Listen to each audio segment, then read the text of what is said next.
One of the slowest starts to the market, at least in the past few days. What's going on, guys? It's Ricky with TechBot Solutions, and I'm sure a lot of you guys have noticed a very similar pattern with the market today. We're not aggressively pumping like we have been maybe for the past few days.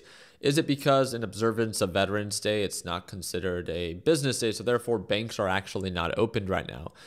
Normally on days like this, we actually see markets pump. Today, it's quite the opposite, right? I also do want to remind you that we have the CPI data report on Wednesday. What do you think the market's going to do after significantly pumping due to Trump being elected and then one day before a major economic report? Do you think that it's going to de-risk? Are people going to size down?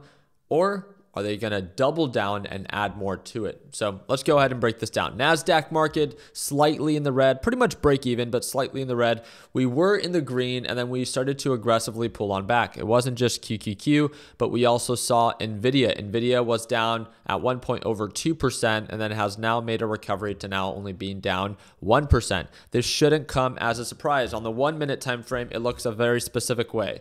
On the 30 minute or on the 1 hour, you get a completely different perspective. I want to remind you, markets have been pumping as Trump is now the president-elect. Remember, he's not actually expected to be into office until January 20th of 2025. We still got months to go, or 2 months to be exact, pretty much from the date that we're currently at right now. And we still have major economic events that are still happening right now. So as of right now, NASDAQ beginning to show signs of it finally slowing down. If you look at the trading volume from all the buying pressure to now today's selling pressure, it looks like we might be tipping over. This doesn't really surprise me. I don't expect the market to crash. I don't expect the market to significantly pull on back. It's nothing like that. It's just, this is very normal. Markets pumped due to a positive catalyst of Trump being elected. They pumped up. Now we have a major economic event that's happening on Wednesday. So to de-risk or to kind of, I would say, size down on the type of risk that they are choosing to take, it wouldn't really surprise me that, okay, the market could potentially pull on back leading up to that CPI data report that we have yet to experience on Wednesday. If you look at the rest of the market, somewhat like Tesla's going back up to retest $350 per share. That seems to be that very pretty number. We did sell off to lows of 337, but quickly found our support and went back to retest. So again, markets are still incredibly bullish, especially when it comes down to the three that I talked about yesterday. Tesla being one of them. Then we have Coinbase that's choosing to rally with Bitcoin. And then we have Robinhood that's still on the bullish side. But remember, if Bitcoin begins to peak, I'm not saying that it will, but if it does begin to peak and it begins to turn on over, then you cannot be surprised that the rest of the markets that it influences will do the same. So if you begin to see that Bitcoin is extremely overbought, it's beginning to consolidate, it's beginning to show signs of a reversal, then be very careful, especially if you're trading stocks like Robinhood and Coinbase, because they will most likely also top over as Bitcoin begins to fall over. The same thing with Tesla. Tesla is beginning to slow down. If you look at the 30-minute time frame and you look at today's trading volume versus every other trading volume the past few days, as Tesla's been pumping from lows of $238 per share to highs of $350, you could see that today was the most amount of selling pressure that we've seen. Since the market has opened, we haven't really made much progress. From the resistance that we set to this consolidation phase, remember.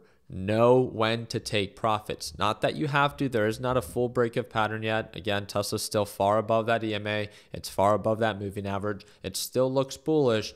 You just cannot be surprised that, okay, if the market does begin to top over, especially leading to that CPI data report, that you simply create a plan of action. One thing that I talked about with my LPP team today was creating a plan of action just for one stock. Your stock can be very different than mine, but again, I personally love trading reversals. So if there's one stock that I'm waiting for, what do I need it to do to create a plan of action, a trade plan to be able to properly execute once it actually meets my criteria? For you, it might be shorting Robinhood when Bitcoin begins to fall over. It might take days until that happens. Coinbase until it begins to fall over if Bitcoin begins to fall.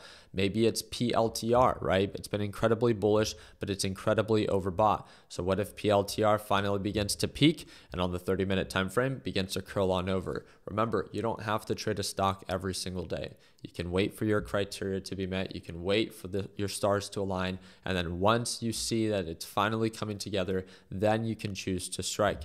Remember, a lot of these are one-off opportunities. They've aggressively gapped up because of what has recently happened. President Trump being reelected, which is great for the market. But again, just like anything, what goes up normally does come down, especially when it's an overreaction. So just make sure that you wait for your time to strike. There's no need to force a short today if direction is not in your favor. So again, create that trade plan, find that stock, and make sure that you only take advantage of that opportunity when it actually makes sense. I'll make sure that I keep you guys posted. If you guys have any questions, feel free to reach out down below. And if you guys want to watch me trade live as soon as tomorrow, again, you get to see all of my good trades, all of my bad trades for $1 a day is what it breaks down to with the current sale we have going on. And if you wanted to learn more about it, it's the second link in the description down below. Like always, let's make sure that we end the year on a green note. Take care, team.